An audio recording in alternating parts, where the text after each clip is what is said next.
எல்லாருக்கும் வணக்கம். பத்திரிகை, தொலைக்காட்சி, புகைப்பட, எஃப்எம் ஸ்டேஷன்ஸ்லேருந்து புத்த பத்திரிகை நண்பர்கள் அத்தனை பேருக்கும் வணக்கம். ஆக்சுவலாக ரொம்ப நாள் ஆச்சு உங்களை எல்லாம் சந்திச்சு. ஸோ நானே வந்து இந்த விழாவில், இந்த ப்ரெஸ் மீட்டில், இந்த ஆடியோ ரிலீஸில் நானும் கலந்துக்கிறேன்ட்டு நானே கேட்டேன். நேற்று நைட் தான் வந்தேன். அஞ்சான் படம் முடிஞ்சு நேற்று தான் வந்தோம். ஸோ அப்படியே வந்து ஒரு சின்ன ஒரு பிரியா விடை மாதிரி இவ்வளோ நாள் டெய்லியும் உட்காந்து சாப்பிட்ருப்போம், டெய்லியும் மீட் பண்ணுவோம், பேசுவோம், இனிமேல் இது இல்லையா அப்படிங்கிற மாதிரி ஒரு அந்த மூடோடையே வந்தேன். இப்போ அங்கே ஃபுல்லாக அந்த டீமை பார்க்கும்போது அப்படி தான் தோணுச்சு. இப்படி ஒரு வாழ்க்கை வாழ்ந்துருக்கீங்களா, வெறும் ஷூட்டிங்கு நடிப்பு மட்டும் இல்லாமல் சேர்ந்து இப்படி ஒரு வாழ்க்கை வாழ்ந்துருக்கீங்களா அப்படின்னு தோணுச்சு. பிரமாதமாக இருக்குது அந்த டீமை பார்க்குறக்கே. இந்த எனர்ஜியோட சத்தியமாக படம் பண்ணியிருப்பீங்க. அது திரையில் பார்க்கும்போது இன்னும் ஆவலாக இருக்குது பார்க்குறக்கு. இன்னைக்கு ஈவினிங் தான் பார்த்தேன். ட்ரெய்லர் லான்ச் ஆகிடுச்சு. அது எவ்வளோ பேர் தெரியும் தெரில. அந்த ட்ரெய்லர் பார்த்துட்டு தான் வந்து இந்த ஃபங்க்ஷனில் எங்கேயாவது நான் வந்து வந்துடுறேன் அப்படின்னு சொல்லிட்டு வந்தேன். கார்த்திக் நிறைய படங்கள் பற்றி வந்து பேசிட்டே இருக்கும். சில படங்கள் பற்றி கொஞ்சம் கம்மியாகவே பேசும். இந்த படத்தை பற்றி வந்து நிறையா பேசிகிட்டே இருந்தது. முதல்ல இருந்தே வந்து நிறையா பேசிகிட்டே இருந்தது. அந்த ஸ்கிரிப்ட் வந்து ஸ்டுடியோ கிரீனில் எப்படி உள்ள வந்தது, இப்படி ஒரு ஸ்கிரிப்ட் புக் இருக்குது, எந்த டீம் வச்சு பண்ணலாம், யார் யார் வச்சு அமைச்சு இந்த படத்தை வந்து எக்ஸிக்யூட் பண்ணலாம் அப்படின்னு மேலோட்டமாக போயிட்டு இருந்தது. வந்து கார்த்திக் அந்த ஸ்கிரிப்ட் புக்கை உட்காந்து ஒரு நாள் லைஃப்பில் படித்து பார்த்துட்டு நான் ஏன் பண்ணக்கூடாது அப்படின்னு எடுத்த டிசிஷன் தான் அது. எல்லா ஆக்டர்ஸ்க்கும் அது வரும். நானும் இதுக்குள்ளே நான் போயிருக்கேன். எப்படி சக்ஸஸ் வருதோ அதே சக்ஸஸோடு சேர்ந்து ஒரு இமேஜ்னு ஒன்று வந்து வந்துடும்.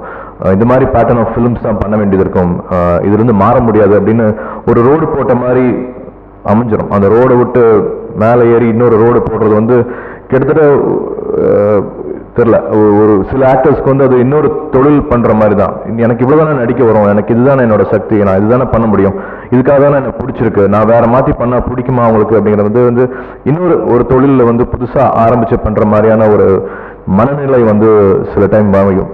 அது வந்து சில டைம் ஒரு ஆக்டராக அந்த டிசிஷன் வந்து எடுத்தாகணும்.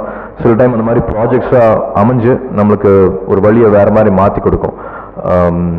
நான் காக்கா காக்கா ரிலீஸ் ஆகும்போது வந்து பிதாமன் படம் எனக்கு கிடைச்சிது. அடுத்து வந்து பண்ணிட்டு இருந்தேன். ஸோ எனக்கு டோட்டலாக வந்து அந்த திசையை மாறிச்சு. பாலானனால வந்து எனக்கு காக்கா காக்காவும் பிதாமனும் டோட்டல் எக்ஸ்ட்ரீமாக வந்து மாறிச்சு. கஜினி பண்ணிட்டு இருக்கும்போது வந்து டப்புன்னு அடுத்த படம் வந்து எனக்கு 6 அமைஞ்சது. அந்த மாதிரி இந்த மாதிரி ஒரு கார்த்தியோட கெரியரில் மறுபடியும் வந்து ஒரு பர்த்திவீரன் பார்க்கும்போது எனக்கு என்ன ஒரு இம்பேக்ட் கிடைச்சதோ, சுப்பிரமணியபுரம் பார்க்கும்போது இம்பேக்ட் கிடைச்சதோ, நிறைய நார்த் மெட்ராஸ் படங்கள் வந்திருக்கு. பட் இதில் ஒரு பதிவு செஞ்சுருக்கிற விஷயம் வந்து பிரமாதம். அது ரஞ்சித்துக்கு நான் முதல் நன்றி சொல்லணும். இந்த மாதிரி ஒரு ட்ரெய்லர் பார்த்தோன்னே வந்து இவ்வளோ ஒரு இம்பேக்ட் கிடைச்சது வந்து எனக்கு கொஞ்சம் நாள் ஆச்சு. நிறைய நல்ல படங்கள் வந்துட்டு இருக்குது. பட் அந்த படத்தில் கார்த்தி இருக்குன்னு நினைக்கும் போது வந்து எனக்கு ரொம்ப சந்தோஷமா இருக்கு. 2 விஷயம். இந்த மாதிரி ஒரு மறுபடியும் கார்த்திக் வந்து ஒரு பாத் பிரேக்கிங் ஃபில்மாகவும் இதை நான் என்னால் பார்க்க முடியுது. நார்த் மெட்ராஸ் பற்றி வந்து அந்த மக்களை பற்றி தெரிஞ்சுக்கணும், அங்கிருந்து நடக்கிற விஷயங்களை வந்து இன்னும் யதார்த்தமாக, ஏன்னா அங்கேயே இருக்கிற ஒரு ஆளுனால அதை விட வந்து அவ்வளோ ஃப்ரெஷ்ஷாக அவ்வளோ ஆத்தென்டிக்காக சொல்ல முடியாதுன்னு நான் நம்புகிறேன். அதே மாதிரி அவ்வளோ தியேட்டர் ஆர்டிஸ்ட் வந்து சேர்ந்து இந்த படத்தை பண்ணியிருக்காங்க. கார்த்தி, ரஞ்சித் அண்ட் 2-3 பேர் தவிர மற்றவங்க எல்லாருமே வந்து ஃபர்ஸ்ட் டைம் இப்படி ஒரு ஆர்ட் ஃபார்ம் வந்து நம்மளுக்காக கொடுக்க வந்திருக்காங்க.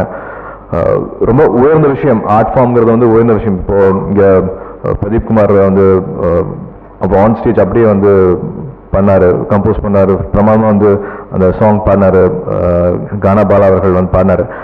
எல்லாருமே ஸ்டேஜில் வந்து பண்ணுறது வந்து வேறு மாதிரியான விஷயம். ஸோ அந்த மாதிரி பிரமாதமான டெக்னீஷியன்ஸ் எல்லாருமே சேர்ந்து வந்து ஒரு அழகான ஒரு ஃபிலிம் கொடுத்துருக்காங்க. I think this will be again one of the important films கார்த்தியோட கெரியர்லேயும் வந்து ரொம்ப முக்கியமான ஃபிலிமாக அமையும் நான் நம்புகிறேன். ஃப்ளாஷ்பேக் போனால் வந்து அப்போ மெட்ராஸ்ல வந்த உடனே பப்ளிசிட்டிக்காக வந்து நான் பேனர் வாங்கியிருக்கேன், இந்த விஷயம்லாம் வாங்கியிருக்கேன் அப்படின்னு அப்பா நிறைய விஷயம் சொல்லியிருக்காங்க. ஸோ அந்த விஷயத்தையும் எடுத்துகிட்டு வர மாதிரியான ஒரு ஃபில்மாகவும் இருக்கும் அப்படிங்கிறது வந்து என்னால் இது பார்க்க முடியுது.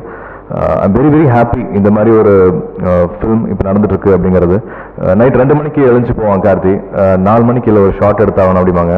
சில டைம் வந்து ஐ திங்க் 18 மணி நேரம் 20 மணி நேரம்லாம் வந்து மொத்த டீமும் கண்டினியூஸாக ஒரு 30 மணி நேரம்லாம் வேலை செஞ்சுருக்காங்க. ஃப்ரெண்ட்ஸ் வந்திருக்காங்க, தியேட்டர் ஆர்டிஸ்ட் கூட நினச்சிருக்கேன்ப்பா, எல்லாருமே அவ்வளோ ரிஹர்சல் பண்ணிட்டு வந்திருக்காங்க. செட்டில் நான் தான் வந்து சீனியர் மாதிரி இருக்கு, என்னோட எல்லாருமே சின்னவங்களா இருக்காங்க. பட் அவங்க நடிக்கிறது அவ்வளோ அழகாக இருக்குது, அவ்வளோ யதார்த்தமாக இருக்குது. நான் உஷாராக இருக்க வேண்டியதாக இருக்குது. அவங்க நல்லா நடிச்சிருக்கும் போது நான் சினிமாட்டிக்காக நடிக்கக்கூடாது அப்படின்ட்டு நான் ரொம்ப கேர்ஃபுல்லாக இருக்க வேண்டியதாக இருக்குது அப்படின்னு கார்த்தி பல தடவை இந்த படம் ஷூட்டிங் அப்போ சொல்ல நான் வாட்ச் பண்ணியிருக்கேன். இந்த டிசிஷன் நிச்சயமாக கார்த்திக் வந்து ஐ திங்க் இன்னொரு டைமென்ஷனை ஒரு ஆக்டராக வந்து நிச்சயமாக வெளிக்காட்ட முடியும் நான் நம்பிட்டு இருக்கேன். The whole team, I wish them all success. எவ்வளோ பேர் ட்ரெய்லர் பார்த்துருக்கீங்க அப்படிங்கிறது தெரியல. ட்ரெய்லர் பார்த்துட்டு இவ்வளோ விஷயங்கள் பேசும்போது வந்து உங்களுக்கு இன்னும் ஏன் இவ்வளோ பேசிட்டு இருக்காங்க அப்படிங்கிறது புரியும். ஸோ யூடியூப்பில் ஆல்ரெடி இருக்குது, ஐ எம் ஷுர் நீங்கள் எல்லாருமே ஆக்சஸ் பண்ண முடியும். இந்த மொத்த டீமுக்கும் இன்னைக்கு மியூசிக் ரிலீஸ் அப்படிங்கிறனால சந்தோஷ் அவர்களுக்கும் மனமார்ந்த வாழ்த்துக்கள். மறுபடியும் உங்களோட இசையில் அப்படியே மெய் மறந்து தான் போனேன். மொத்த டீமுக்கும் you truly deserve a big success. Studio Green நிறுவனத்துக்கும் இந்த டீமில் இருக்கிற அத்தனை பேருக்கும் என்னோட மனமார்ந்த வாழ்த்துக்கள், என்னோட ப்ரேயர்ஸ். அது கூட நம்மளோட ராம்நாராயண் சார் அவர்களுக்கு என்னோட ப்ரேயர்ஸையும் நான் தெரிவிச்சுக்கிறேன். இன்னும் இன்னைக்கு மதியானம் தான் எனக்கு நியூஸ் தெரிஞ்சுது.